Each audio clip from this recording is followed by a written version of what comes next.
It's actually syncing now, so it's getting a little slow. These pretty large widgets in there that have content published there, but then you also get the application shortcuts. So I like little things. Alright, so there seems to be a little problem with my phone here. So let me actually show you what I wanted to show you on my personal device. Okay. So this is actually my own device here, the one that I'm using now every day. So if I click on my happenings loop like I did before, I can scroll, right?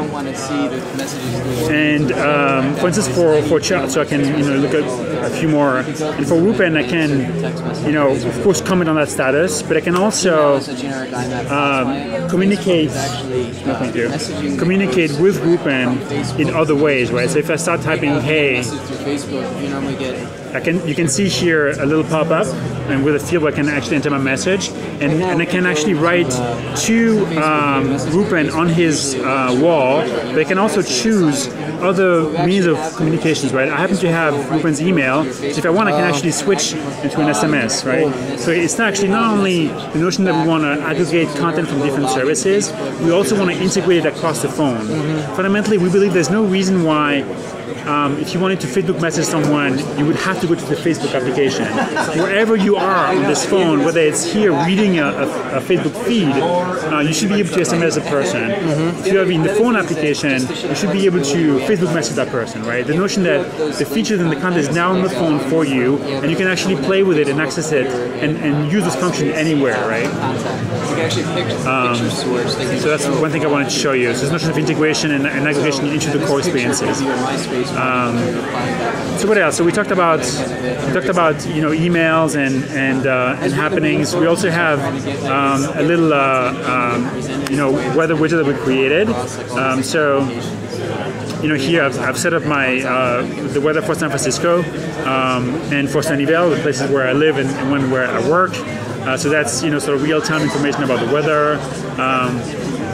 We also have all the Google services, so Market, Gmail, search here, search enable, voice enabled search. So if I was to just tap on here and say pizza in San Francisco, it would actually search for pizzerias in San Francisco. Obviously the Market, obviously critical application for Android users. So all the applications that are available in the marketplace will run on this phone, right? So we are compliant with the Android service. Now there's the home button here, there's the back button, and then the button on the left is the menu button? That's the menu button, yes. Okay, and how about as far as making calls? So making calls here. That's actually on the screen. It's actually on the screen. Okay. So we have recent, frequent, speed dial.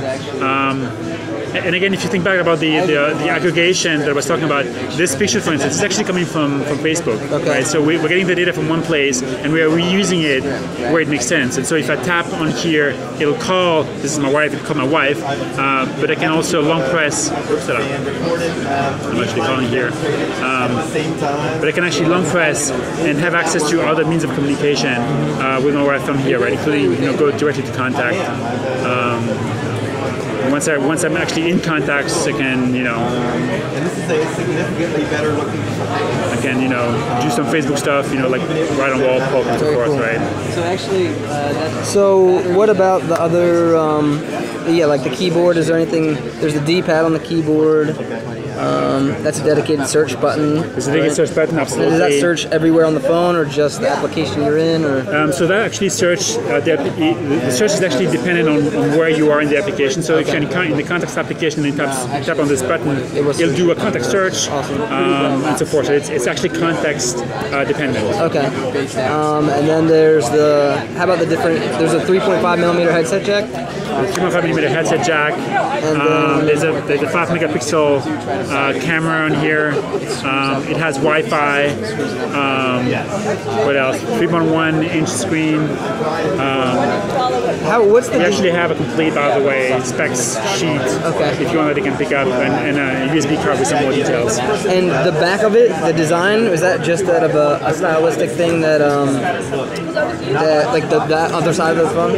I'm sorry. Or can I touch it, or? Yeah. Why don't you go with this one? The back is this? Yeah. So that was just a you know, something nice we thought to make the back a little bit more interesting that we do. If you have actually specific content around the design of the hardware, I can also send you to someone who can probably talk better about awesome. it. And I heard, is the screen a glass screen? Do you know? Neil? Is the screen a glass screen? Is the screen a glass screen? It is a glass thing.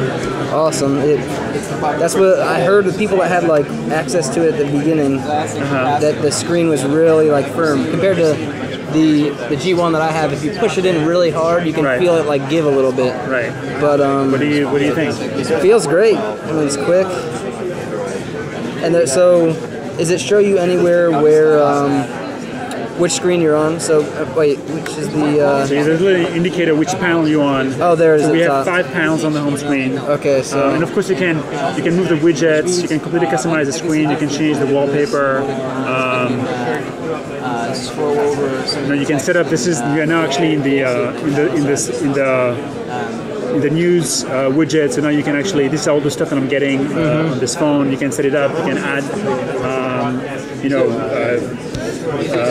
Websites you're the way you want. Very cool. Awesome. Well, thank you very much. I appreciate it. All right. Sounds